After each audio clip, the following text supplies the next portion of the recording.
Pada masa itu perahu bidar dinamakan pencalang.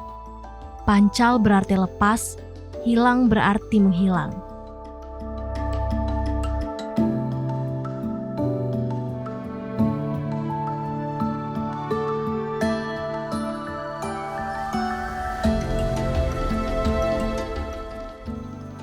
Sehingga maksud dari perahu pencalang ialah perahu yang cepat menghilang.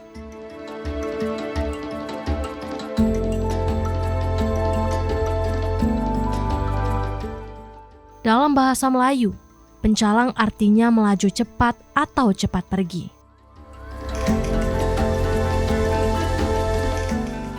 Sejarawan memperkirakan perahu pencalang digunakan para prajurit di masa Kedatuan Sriwijaya untuk berperang setelah turun dari kapal utama.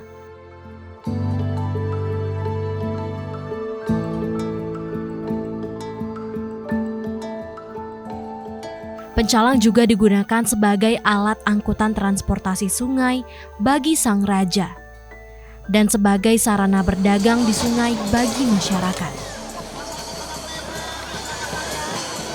Memiliki atap berbentuk kajang dan dioperasikan dengan digayung menggunakan galah atau bambu. Pencalang inilah menjadi cikal bakal lahirnya perahu bidar. Kota Palembang menggelar perlombaan perahu bidar hingga saat ini untuk melestarikan peninggalan bersejarah. Perlombaan perahu bidar mengajarkan pentingnya suatu perjuangan dalam meraih suatu hal. Hal ini menjadi dasar penggelaran perlombaan perahu bidar yang dilaksanakan pada Hari Kemerdekaan Republik Indonesia dan Hari Jadi Kota Palembang.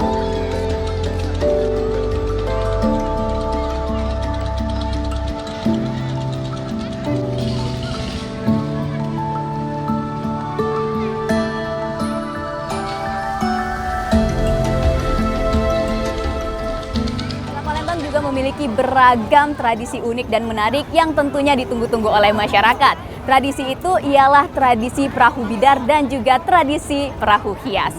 Tradisi ini kembali digelar oleh pemerintah provinsi bekerjasama dengan pemerintah kota sebagai upaya untuk melestarikan kebudayaan yang ada di Kota Palembang.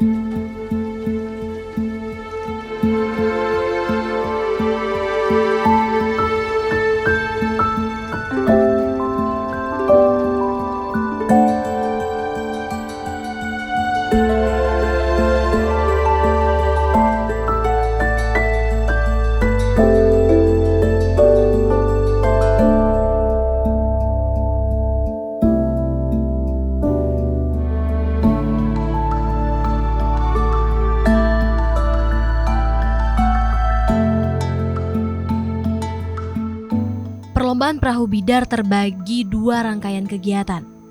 Pertama, perlombaan adu kecepatan perahu bidar, dan kedua, perlombaan perahu hias.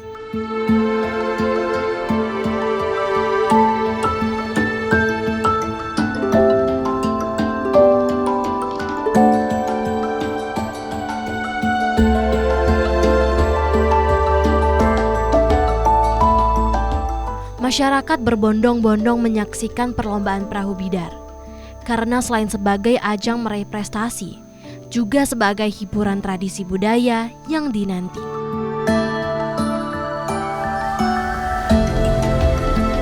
Tradisi ini harus dilestarikan dan terus dikenalkan kepada masyarakat.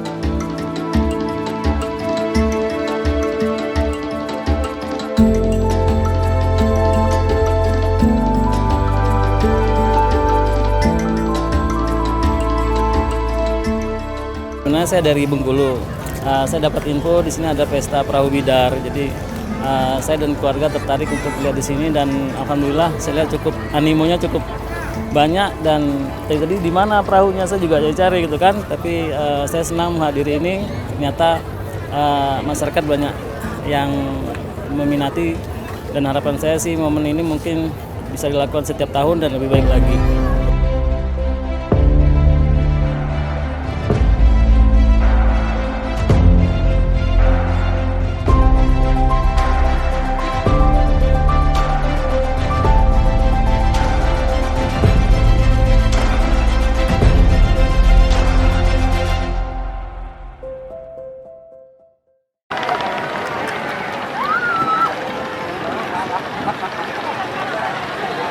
Satu perahu bidar dapat menampung 22 orang.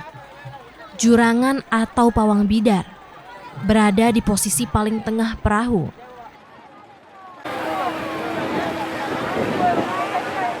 Berdiri di sepanjang pertandingan, mengatur kekompakan dan mengawasi gerak-gerik musuh.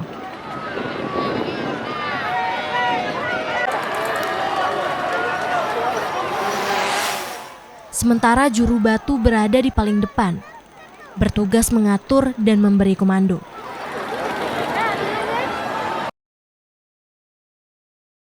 Sedangkan pendayung di bagian depan dan di bagian belakang sebagai kemudi untuk meluruskan jalan.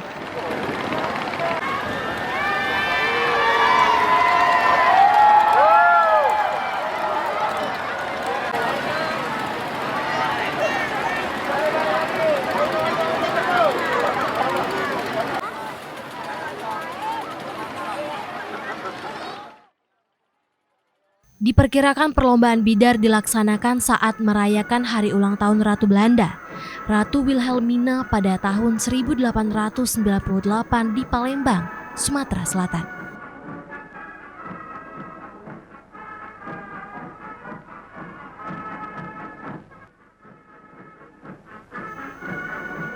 Asal-usul perlombaan perahu bidar dimulai dari cerita rakyat Dayang Rindu atau Dayang Merindu.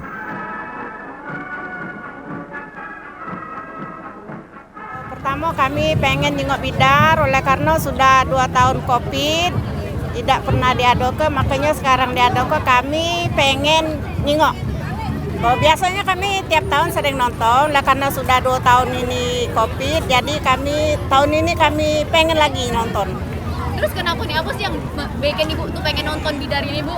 Iya, karena ini hari kemerdekaan kita, kebangsaan kita, maka itu harus kita meriahkan bersama.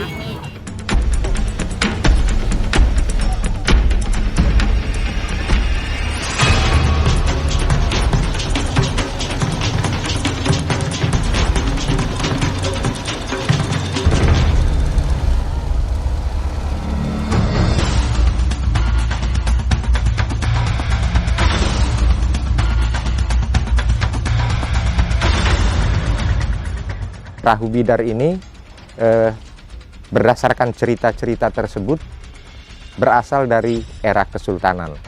Bahkan juga ada yang mengatakan ini sebagai wujud dari peringatan ulang tahunnya Ratu di Belanda. Namun semua itu baru informasi yang bersifat cerita. Sebaiknya ke depan ada penelitian khusus tentang bidar ini. Jadi kurang lebih seperti itu. Bidar ini sudah berlangsung lama, bahkan sudah mentradisi dilaksanakan oleh pemerintah, khususnya dalam hal mengadakan lomba-lomba atau pertandingan kecepatan lajunya perahu bidar. Perahu bidar ini memiliki filosofi, adalah salah satunya nilai kejuangan. Jadi dengan lomba atau dengan menggunakan bidar itu, kita dituntut atau kita diharapkan punya rasa kejuangan, dengan cepat melaksanakan perjuangan itu, kemudian membutuhkan konsentrasi, membutuhkan upaya keras. Nah, itulah nilai-nilai filosofi dari bidar, sehingga ini baik kalau diimplementasikan untuk nilai-nilai kejuangan.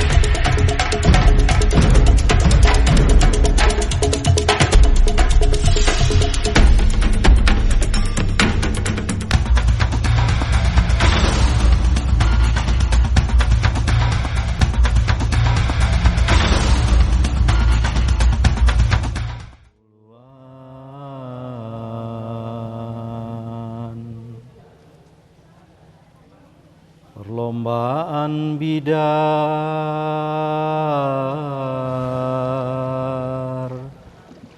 dua pemuda.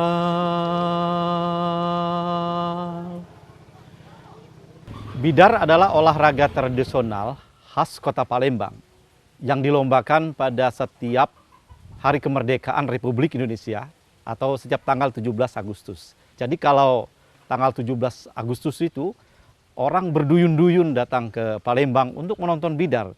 Tidak hanya dari Kota Palembang, tapi juga dari masyarakat sekitar Kota Palembang.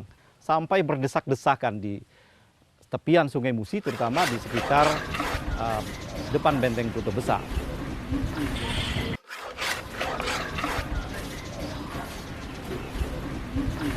Berdasarkan cerita lisan, asal mula bidar itu ada legendanya tersendiri. Jadi pada dahulu kala ada seorang pangeran yang datang ke Uluan dan kemudian dia menjumpai seorang gadis Uluan. Dia ingin melamar gadis itu. Ternyata gadis itu sudah punya tunangan, seorang pemuda, tokoh pemuda juga di desa itu.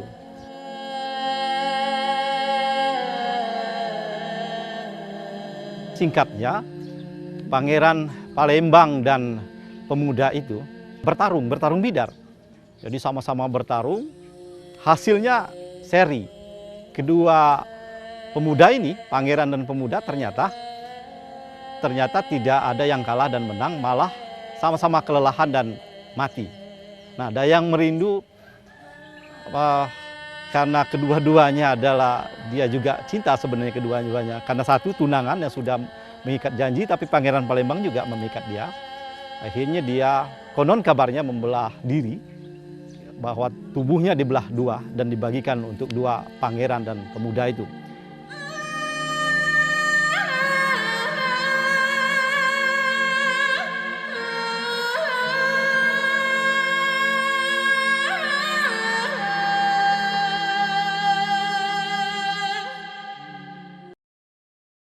Itu.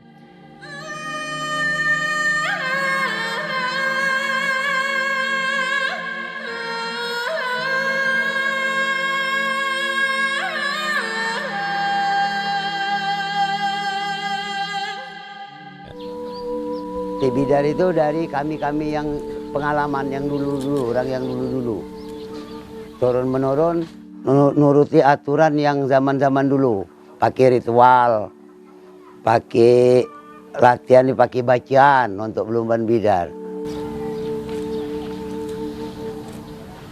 Tradisi prosesi bidar yang telah turun-temurun dilakukan ini juga sebagai bentuk penghormatan terhadap kepercayaan masyarakat atas legenda bidar yang mereka yakini.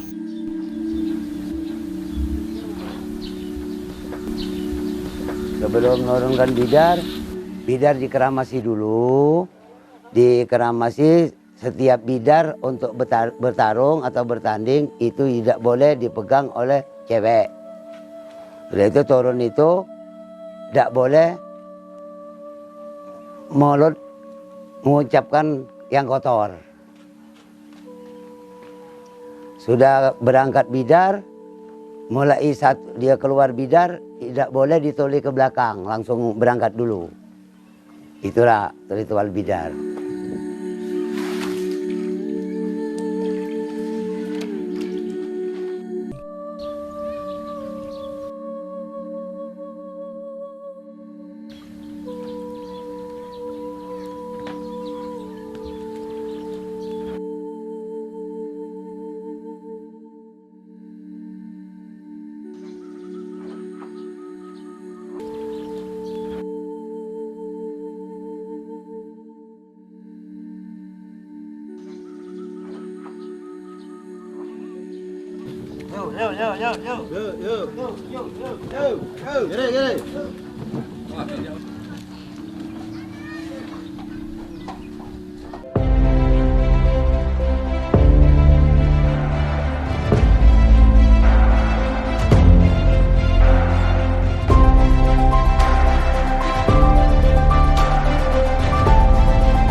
Dari kampung-kampung yang akan mengikuti perlombaan, mereka tuh berkahan, makan bersama.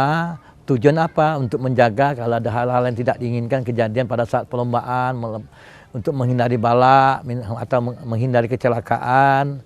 Juga mengharapkan apabila misalnya perahu bidar mereka tadi akan menjadi pemenang. Itulah yang diharapkan dari masyarakat yang kampung tadi, yang mengadakan ritual tadi. Itulah puji syukur kepada Allah SWT dan kepada doa untuk kemenangan daripada kampung mereka tadi. Bentuk rasa syukur masyarakat tercerminkan dalam tradisi makan bersama yang dihelat sebelum perlombaan bidar dimulai. Sebuah wejangan dan doa yang dipimpin salah satu tokoh adat menjadi harapan untuk kebaikan bersama, seperti halnya tradisi selamatan dalam prosesi bidar ini. Tobo ini tak lama lagi ngadepi lumbanan bidar di Pemulutan Ulu, baik di desa-desa lain, di dusun-dusun lain. Semoga Tobo dapat kesehatan, dapat keberkahan, dapat kebahagiaan.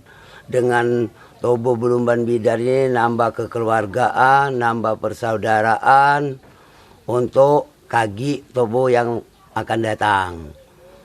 Untuk itu Tobo lomba bidar dengan secara kejujuran, jangan curang.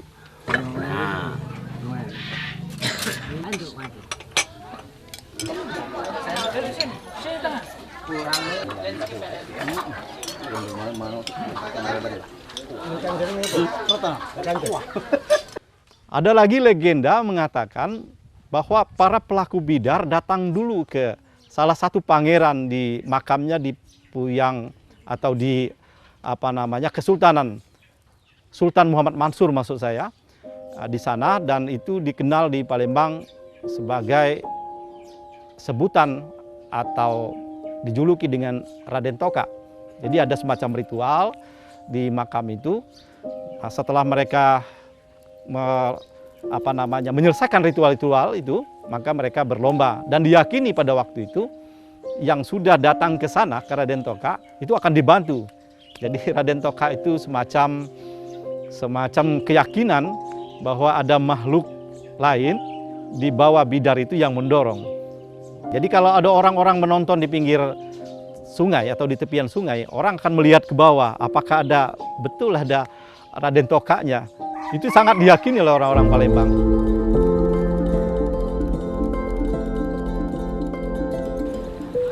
Kau hati-hati ya, kayu musuh kuat, yang belakang lu depan, yang ini nah, jangan lemer. Tapi santai-santai kalau datang kunjung, kita hoji. Kayu dengan seimbang, tato, habis, kita hoji terus. Yang belakang turuti, depan. Kalau ngangkat kalau Bagi kalangan muda, bidar adalah sebuah tantangan. Terlebih ketika digelarnya lomba dayung bidar yang melibatkan para pemuda dari berbagai daerah. Persiapan lomba bidar ini tentu dilakukan secara serius oleh masyarakat ya. Tidak hanya berlatih sendiri karena ini kerja tim. Mereka tentu harus kompak dalam mengendalikan bidar atau mendayung bidar.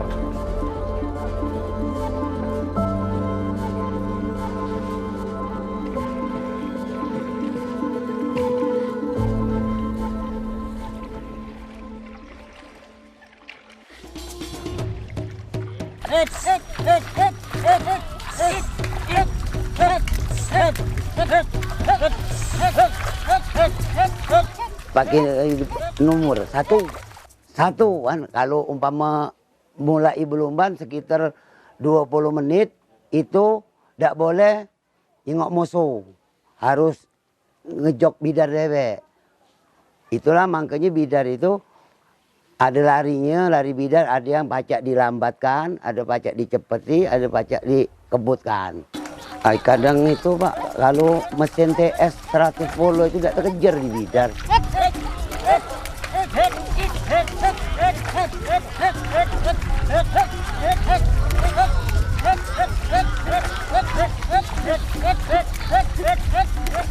Bicara bidar, bukan persoalan menang atau kalah. Tetapi bidar adalah identitas dan jati diri yang harus dijaga dan dipertahankan. Ada lagi perahu yang bidar ini, bidar seperti bidar prestasi. Nah, bidar prestasi itu panjangnya 12,8 meter, lebar 1,2 dan tinggi 0,6 meter. Ada juga bidar mini 5 sampai 8 meter. Itu juga pendayungnya 4, bisa 6, bisa 8 orang. Itu bidar mini, itu antar kampung. Kalau bidar tradisional itu 1, 2 sampai 1,5 mil. Tapi kalau bidar prestasi itu jarak tempuhnya 0,8 mil. Kalau untuk yang bidar-bidar kecil tidak jauh, sekitar 500 meter. Karena berdasarkan kapasitas pendayungnya. Dan diharapkan tradisi perahu bidar ini dapat terus dilestarikan ke depannya, sehingga dapat lebih dikenal luas oleh masyarakat Indonesia dan juga generasi penerus selanjutnya.